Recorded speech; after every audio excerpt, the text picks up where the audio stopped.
Hi hello ನಮಸ್ತೆ welcome back to my channel ಅಂತ ಹೇಳಿ ಫಸ್ಟ್ಗೆ ನಾವು ಪ್ರೊಮೋ ನೋಡೋದಂತ ಮಾತಾಡೋಣ ಹೇಳಿ ನಾನಾಗಿರ್ತೀನಿ ಅಂತ ಬಿಗ್ ಬಾಸ್ ಮನೆಗೆ ಬಂದು ಏನ್ ಮಾಡ್ಬೇಕು ಅಂತ ಗೊತ್ತಾಗದೆ ಕಳೆದೋಗಿರೋರನ್ನ ಪ್ರತಿ ಸೀಸನ್ ಅಲ್ಲೂ ನೋಡಿದೀವಿ. ನನಗೆ ಬಿಗ್ ಬಾಸ್ ಬೇಕು ಅಂತ ಇಲ್ಲಿ ಬಂದು ಬಿಗ್ ಬಾಸ್ ಎಕ್ಸ್ಪೋಸ್ ಮಾಡ್ತೀನಿ ಅಂತ ಒಬ್ರು ನಿರ್ಧಾರ ತಗೊಂಡು ನಿಂತಿದ್ದಾರೆ. Big boss I am going to expose you. ನಮ್ಮನ್ನು ಎದುರಾಕೊಂಡು ಕರ್ನಾಟಕದಲ್ಲಿ ಬಿಗ್ ಬಾಸ್ ಓಡಿಸ್ತೀರಾ? ತಪ್ಪು ಯಾರು ಮಾಡಿದ್ರು, ಸರಿ ಯಾರು ಮಾಡ್ಬೇಕಿತ್ತು. ವಾರದಂತೆ ಕಿಚನ್ ಜೊತೆ ಇಂದು ರಾತ್ರಿ 9 ಗಂಟೆಗೆ.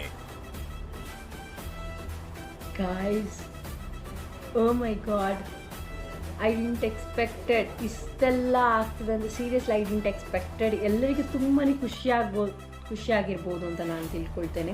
ಯಾಕಂದರೆ ಎಷ್ಟೋ ಜನ ಮೆಸೇಜ್ ಹಾಕ್ತಿದ್ರು, ಈ ಸಪ್ತಿ ಕಿಚನ ಪಂಚಾಯತಿಲಿ ಹೀಗೆ ಆಗಲೇಬೇಕು, ಹೀಗೆ ಅವರು ಮಾತಾಡಲೇಬೇಕು ಅಂತ. ಕೆಲವು ಟಿಪ್ಸ್ ಕೂಡ ಕೊಟ್ಟಿದ್ರು ಅಂತ ಹೇಳ್ಬೋದು ಕಮೆಂಟಲ್ಲಿ, ನೀವು ಹೀಗೆ ಮಾತಾಡಿ ಹಾಗೆ ಮಾತಾಡಿದ. ಬಟ್ ಒಂದೊಂದು ಡೈಲಾಗ್ ಏನು ಮಾತಾಡಿದ್ದಾರೆ ಕಿಚ್ಚ ಸುದೀಪ್ ಇವರು, ಅಲ್ಟಿಮೇಟ್ ಆಗಿತ್ತು ಅಂತ ಹೇಳ್ಬೋದು. ಯಾಕಂದರೆ ಯಾರು ಕೂಡ ಎಕ್ಸ್ಪೆಕ್ಟ್ ಮಾಡಿರಲಿಲ್ಲ. ಒಳ್ಳೆಯದಾಗಿದೆ, ಯಾಕಂದರೆ ಇನ್ನು ನೆಕ್ಸ್ಟ್ ಕಮ್ಮಿಂಗ್ ಏನೋ ಸೀಸನಲ್ಲಿ ಕಂಟೆಸ್ಟೆಂಟ್ ಬರ್ತಾರೆ, ಅವರು ಇದರ ಬಗ್ಗೆ ಒಂದು ಕೂಡ ಮಾತಾಡಲೇಬಾರ್ದು. ಸೊ ಖಾಲಿ ಈಗ ನಾವು ಪ್ರೊಮೋ ನೋಡೋಕೆ ಇಷ್ಟಿತ್ತು, ಇದಕ್ಕಿಂತ ಜಾಸ್ತಿ ಇದೆ ಅಂತ ಹೇಳ್ಬೋದು. ಇವತ್ತೇನು 9 ಗಂಟೆಗೆ ರಿಲೀಸ್ ಆಗ್ತದೆ ನೋಡಿ, ನಮ್ಮದು ಕಲರ್ಸ್ ಕನ್ನಡದಲ್ಲಿ ಬರ್ತದೆ ನೋಡಿ. ಸೊ ನಾನು ತುಂಬಾ ಎಕ್ಸೈಟೆಡ್ ಆಗಿದ್ದೀನಿ, ಯಾಕಂದರೆ ಅದು ತಪ್ಪು, ಅವ್ರು ಹಾಗೆ ಮಾಡಬಾರ್ದಿತ್ತು. ಸೊ ಅವರಿಗೆ ಪನಿಷ್ಮೆಂಟ್ ಆಗಿ ಈಗ ಸಿಕ್ಕಿದ್ದು. ಈಗ ನಾನು ಸಹ ಹೇಳ್ತೇನೆ ನಿಮಗೆ, ನಾನು ತುಂಬಾ ಎಲ್ಲ ಬೈತೇನೆ ಲಾಸ್ಟ್ ಸಾರಿ ನರಕದವರಿಗೆ ಸಾರಿ, ಸ್ವರ್ಗದವರಿಗೆ ಸಾರಿ ಹೇಳುವಾಗ ಅವರಿಗೆ ಬೇಜಾರು ಹೋಗ್ತದಾ? ಇಲ್ಲ, ಬೇಜಾರು ಹಾಗೇನೇ ಇರ್ತದೆ ಅಂತ ಹೇಳ್ಬೋದು.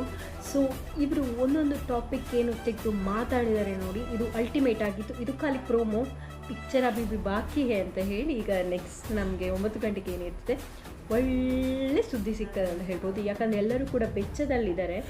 ಸೊ ಬೆಚ್ಚದಲ್ಲಿ ತಂಡ ಆಗಬೇಕಾದ್ರೆ ಅವರು ಬಂದು ಮಾತಾಡಿದ್ರೇ ಎಲ್ಲರೂ ತಂಡ ಆಗ್ತಾರೆ ಅಂತ ಹೇಳ್ಬೋದು. ಹೆಲಿಕಾಪ್ಟರ್ ತರಿಸ್ತೇನೆ, 200 ಕೋಟಿ ನಾನು ಈಗಲೇ ಎಲ್ಲವನ್ನು ಇದು ಮಾಡ್ತೇನೆ. ನಾನು ಹೇಳಿದ್ನ ಬಿಗ್ ಬಾಸಿಗೆ ಬರಲಿಕ್ಕೆ, ಬಿಗ್ ಬಾಸ್ ನನ್ನನ್ನು ಅಪ್ರೋಚ್ ಮಾಡಿ ನನ್ನನ್ನು ಕರೆದದ್ದು. ಹಾಗೆ ಅವರು ಹಾಗೆ ಹೇಳಬಾರ್ದಿತ್ತು. It's wrong, it's totally wrong ಅಂತ ಹೇಳ್ಬೋದು. ಸೊ ವಿಲ್ ಸಿ ಹೇಗಿರ್ತದೆ ಅಂತ. ಏಕೆಂದರೆ ಅವರು ಬಿಡುವವರಲ್ಲ. ಈ ಪ್ರೋಮೋದಲ್ಲಿ ಖಾಲಿ ಒಂದು ಜಲಕ್ಕಾಗಿ ಇಷ್ಟು ತೋರಿಸ್ತಿದ್ದಾರೆ. ಹಾಗಾದರೆ ಥಿಂಕ್ ಮಾಡಿ, ಇವತ್ತು ಇಷ್ಟೆಲ್ಲ ಮಾತಾಡ್ಬೋದು. ಫಸ್ಟೇ ಮಾತಾಡೋದೇ, ಸ್ಟಾರ್ಟಿಂಗ್ ಮಾತಾಡಲಿಕ್ಕೆ ಹೋಗೋದಿಲ್ಲ ಜಗದೀಶ್ ಅವರ ಹತ್ರ. ನೆಕ್ಸ್ಟ್ ಮಾತಾಡೋರು ಬಿಡುವುದಿಲ್ಲ, ಅವರು ಮಾತಾಡಿದಕ್ಕೆಲ್ಲದಕ್ಕೆ ಆನ್ಸರ್ ಕೊಟ್ಟು ಹೀಗೆಲ್ಲ ಆಗಿದೆ ಅಂತ ಹೇಳ್ಬೋದು. ವಿಲ್ಸಿ, ನಾನು ತುಂಬಾ ಎಕ್ಸೈಟೆಡ್ ಆಗಿದೆ. ನಂಗೆ ಗೊತ್ತು ನೀವು ಸಹ ತುಂಬಾ ಎಕ್ಸೈಟೆಡ್ ಆಗಿದೆ ಅಂತ. Will see, stay tune.